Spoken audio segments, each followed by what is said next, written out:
नमस्कार। महावैशाख शुक्ल पक्ष को श्री नरसिंह भगवान ने खम्बे को फाड़कर भक्त प्रहलाद की रक्षा के लिए अवतार लिया था। इसलिए इस दिन उनका जयंती उत्सव मनाया जाता है। इस दिन व्रत रखकर दोपहर के समय वैदिक मंत्रों के उच्चारण से स्नान करना चाहिए। भगवान श्री नरसिंह शक्ति व परम पराक्रम के प्रमुख देवता हैं। आइए जानते हैं नरसिंह भगवान जी की व्रत कथा। प्राचीन काल में कश्यप नाम के एक राजा थे, जिनकी पत्नी का नाम दिति था। उनके 2 पुत्रों का जन्म हुआ, जिनमें से एक का नाम हिरण्याक्ष था तथा दूसरे का नाम हिरण्यकश्यप था। हिरण्याक्ष को भगवान श्री विष्णु जी ने वारा रूप धरकर तब मार दिया था, जब वह पृथ्वी को पाताल लोक में ले गया था। इस कारण हिरण्यकश्यप बहुत कुपित हुआ। उसने अपने भाई की मृत्यु का बदला लेने के लिए कठोर तपस्या की, जिससे भगवान ब्रह्मा जी और शिव जी प्रसन्न हुए।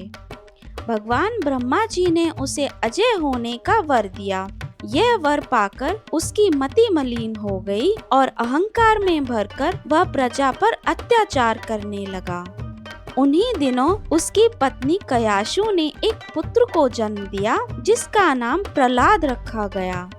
धीरे धीरे प्रहलाद बड़ा होने लगा। हालांकि उसने एक राक्षस के घर में जन्म लिया था, किंतु राक्षसों जैसे कोई भी दुर्गुण उसमें नहीं थे। वह भगवान का भक्त था तथा अपने पिता के अत्याचारों का विरोध करता था। भगवान भक्ति से प्रहलाद का मन हटाने और उसमें अपने जैसे दुर्गुण भरने के लिए हिरण्यकश्यप ने बड़ी चालें चली, नीति अनीति का सहारा लिया, किंतु भक्त प्रहलाद अपने मार्ग से विचलित नहीं हुआ। अंत में उसने प्रहलाद की हत्या करने के लिए बहुत से षड्यंत्र किए, मगर वह सभी में असफल रहा। भगवान श्रीमान की कृपा से प्रहलाद का बाल भी बांका नहीं हुआ। यहाँ तक कि हिरण्यकश्यप ने उसे अपनी बहन होलिका की गोद में बिठाकर जिंदा ही चिता में जलवाने का असफल प्रयास किया।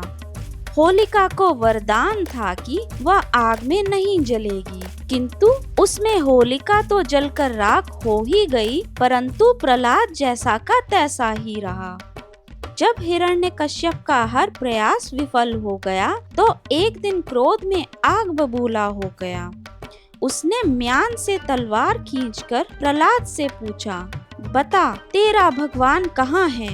विनम्र भाव से प्रहलाद ने कहा, पिताजी भगवान तो सर्वत्र हैं। हिरण्यकश्यप ने पूछा, क्या तेरा भगवान इस खम्भ में भी है? फिर प्रहलाद ने कहा, हाँ इस खम्बे में भी हैं। यह सुनकर क्रोध में अंधे हुए हिरण्यकश्यप ने खम्बे पर तलवार से प्रहार किया। तभी खम्बे को फाड़कर श्री नरसिंह भगवान जी प्रकट हो गए और हिरण्यकश्यप को पकड़कर अपनी जांघों पर रखकर उसकी छाती फाड़ डाली। इसके बाद प्रहलाद के कहने पर श्री भगवान नरसिंह जी ने उसे मोक्ष प्रदान किया तथा प्रहलाद की सेवा भक्ति से प्रसन्न होकर वरदान दिया कि आज के दिन जो लोग मेरा व्रत करेंगे वह पाप से मुक्त होकर मेरे परम धाम को प्राप्त होंगे। आपको नरसिंह जयंती और उनकी व्रत कथा सुनकर कैसा अनुभव हुआ, हमें कमेंट बॉक्स में अवश्य लिखिए और लाइक, शेयर, सब्सक्राइब करना ना भूलें। धन्यवाद।